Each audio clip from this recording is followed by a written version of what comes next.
Hello बच्चों, एक बार फिर से नए वीडियो में आप लोगों का स्वागत है। बच्चों, आज इस वीडियो के माध्यम से हम लोग ओस्टवाल्ड विधि द्वारा नाइट्रिक अम्ल का निर्माण कैसे किया जाता है, ये फिगर जो लोग बच्चे चार्ट पे बनाते हैं और एग्जामिनर द्वारा इस पर किस प्रकार के प्रश्न पूछे जाते हैं, या जो बाहर से एग्जामिनर आते हैं ओस्टवाल्ड विधि द्वारा नाइट्रिक अम्ल का जो निर्माण होता है उसके चार्ट को देखकर बच्चों से किस प्रकार के वाइवा करते हैं, इन प्रकार के प्रश्नों को इस वीडियो के माध्यम से हम लोग समझेंगे। इसमें जैसे नाइट्रिक अम्ल से पूछा जाता है कि इसका उपयोग क्या है, नाइट्रिक अम्ल में नाइट्रोजन की ऑक्सीकरण संख्या कितनी होती है, नाइट्रिक अम्ल का उपयोग कहाँ करते हैं, नाइट्रिक अम्ल से बनने वाले एक्वारेजिया का सूत्र क्या होता है, नाइट्रिक अम्ल में कौन कौन से धातुएं घुल जाती हैं, इन सभी प्रकार के प्रश्नों का अध्ययन हम लोग करेंगे। चलिए देखते हैं प्रश्न में है क्या। सबसे पहले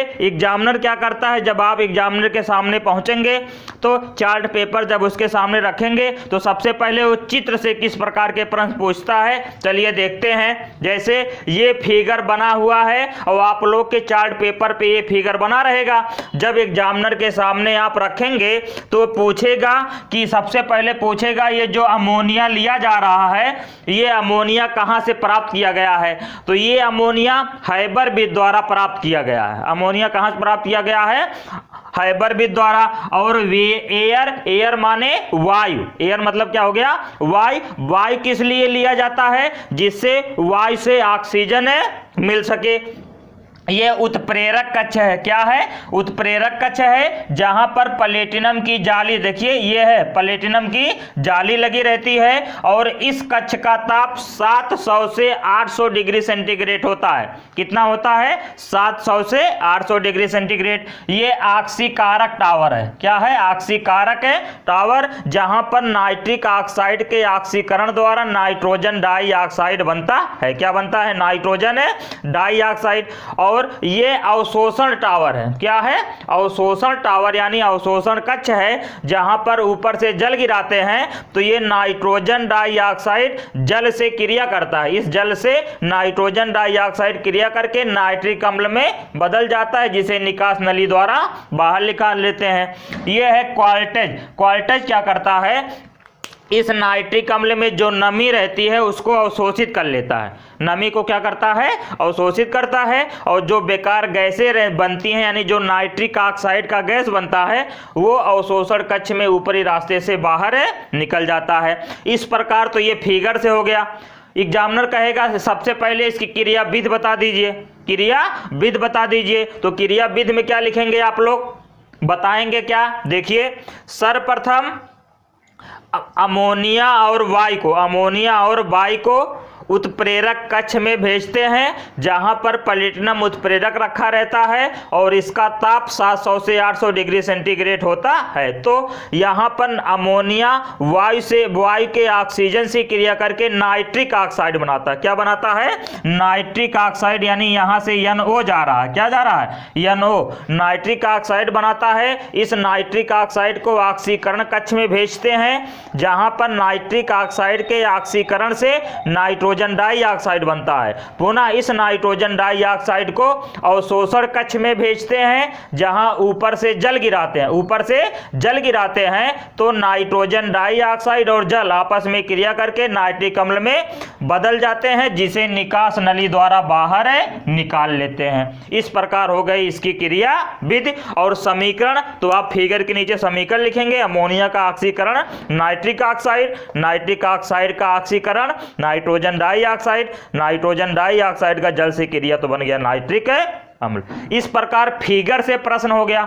अब फिगर में जो नाम है या नाइट्रिक अम्ल जो आप लोग बनाए हैं उससे बाहर से क्या एग्जामिनर प्रश्न पूछेगा, तो चलिए प्रश्न देखते हैं। इसमें पहला प्रश्न क्या है, यह किस लिए बनाया जाता है, यानी नाइट्रिक अम्ल जो हम है ओस्टवाल्ड विधि द्वारा बना रहे हैं किस लिए बनाया जाता है, तो इस नाइट्रिक अम्ल का उपयोग विस्फोटक पदार्थ बनाने में किया जाता है। कौन सा पदार्थ बनाने में, विस्फोटक पदार्थ।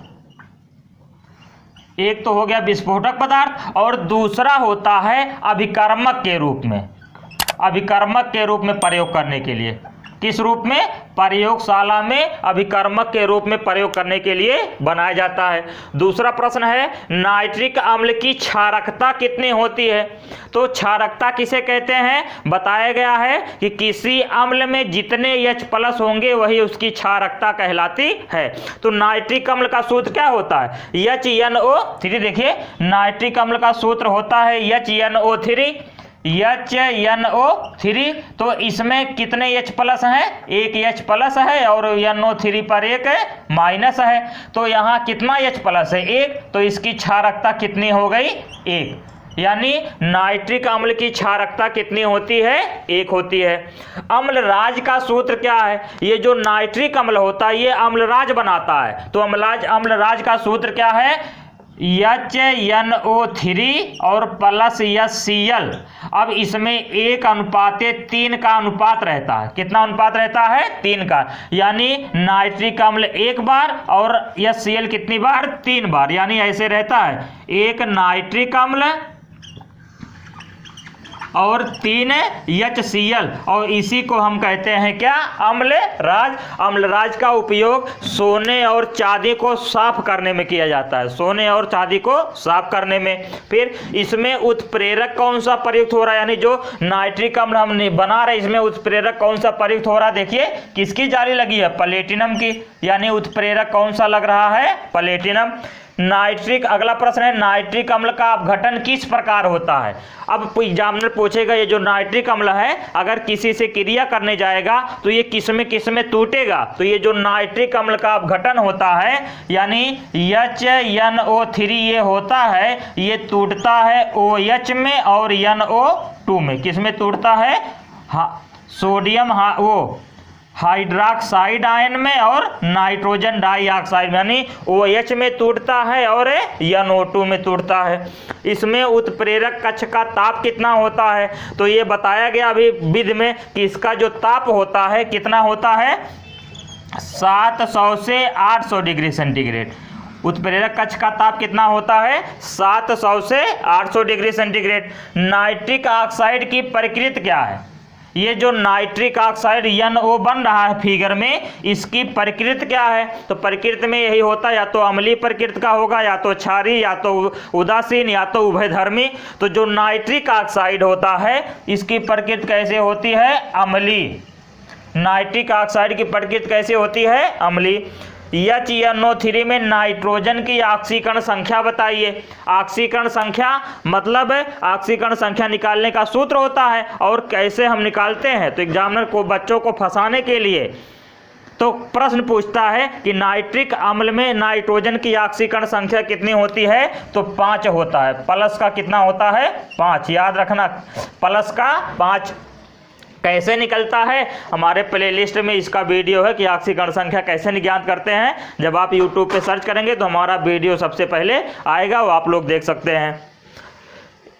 सोना AU को क्या कहते हैं? आर्टसियम को क्या कहते हैं? गोल्ड यानी सोना। गोल्ड तथा प्लेटिनम को किससे साफ करते हैं? एक्वारेजिया से। किससे साफ करते हैं? एक्वारेजिया से। यानी एक्वारेजिया का जो घोल होता है उसमें अगर हम सोने को डाल दें या चांदी को डाल दें या प्लेटिनम को डाल दें तो वो घोल बना लेगा। और घोल बना लेगा क्या? अमलगम। क्या बना लेता है? अमलगम बना लेता है। अब अगला प्रश्न है नाइट्रोजन किस आवर्त तथा वर्ग का तत्व है? ये पूछा जाता है नाइट्रोजन किस आवर्त का तत्व है या किस वर्ग का? क्योंकि ये जो नाइट्रिक अम्ल हम लोग पढ़ रहे हैं ये नाइट्रोजन परिवार के तत्व के अंतर्गत आता है। नाइट्रोजन यानी जो P ब्लॉक का तत्व है उसमें नाइट्रोजन परिवार के तत्व के अंतर्गत आता है। तो जो नाइट्रोजन परिवार के तत्व के अंतर्गत आ रहा है उसमें नाइट्रोजन किस वर्ग का है? किस आवर्त का? तो नाइट्रोजन का इलेक्ट्रॉनिक विन्यास कितना? नाइट्रोजन का परमाणु क्रमांक कितना होता है? 7। 1s2 2s2 2p3 हो गया। कितना हो गया? 3। तो ये इसका आवर्त कौन सा निकलता है? इसका आवर्त तो जो बाह्य कोश में है 2 और ब्लॉक कौन सा निकलता है? ब्लॉक निकलता है P ब्लॉक। लेकिन वर्ग कौन सा निकलता है? तो वर्ग के लिए एक डिफिनीशन में है कि जब P में जाता है तो P में जितने इलेक्ट्रॉन रहेंगे उसको जोड़ेंगे, P में जितने इलेक्ट्रॉन रहेंगे उसको जोड़ेंगे और उसमें हम 12 जोड़ देंगे। कितना जोड़ देंगे? 12। तो हमारा वर्ग संख्या निकल आता है और वर्ग संख्या कितना निकलेगा? 15। यानी नाइट्रोजन किस आवर्त तथा वर्ग का है? दूसरे आवर्त का है। नाइट्रोजन किस आवर्त का है? दूसरे आवर्त का। और कौन सा वर्ग है? 15वां वर्ग है। याद रखना, नाइट्रोजन दूसरे आवर्त और 15वें वर्ग का तत्व है। इस प्रकार एग्जामिनर द्वारा ओस्टवाल्ड विधि द्वारा नाइट्रिक अम्ल से किस प्रकार के वाइवा कर सकता है, किस प्रकार के प्रश्न बच्चों से पूछ सकता है, वो सभी प्रश्न बता दिए गए हैं। चित्र से क्या प्रश्न पूछा जा सकता है, चित्र भी आप लोग समझ गए होंगे। उम्मीद करते हैं आप लोगों को वीडियो अच्छे से समझ में आया होगा। अब यदि आप लोगों को वीडियो अच्छा लगा हो तो प्लीज़ वीडियो को लाइक करिए। हमारे चैनल पे पहली बार आए हों तो प्लीज़ चैनल को सब्सक्राइब करिए, जिससे हमको मोटिवेशन मिलता रहे और आप लोगों तक इम्पॉर्टेंट प्रश्नों की श्रृंखला पहुँचती रहे। यहाँ पर कक्षा 11 और कक्षा 12 के लिए केमिस्ट्री और बायोलॉजी की फ्री क्लास दी जाती है, जिसमें video lecture, PDF note, hand writing note सब टेलीग्राम पे उपलब्ध रहता है। यदि आप लोग हमारे चैनल को सब्सक्राइब करते हैं तो ये सब आप लोगों को फ्री में मिलता रहेगा। पूरा वीडियो देखने के लिए धन्यवाद। इसी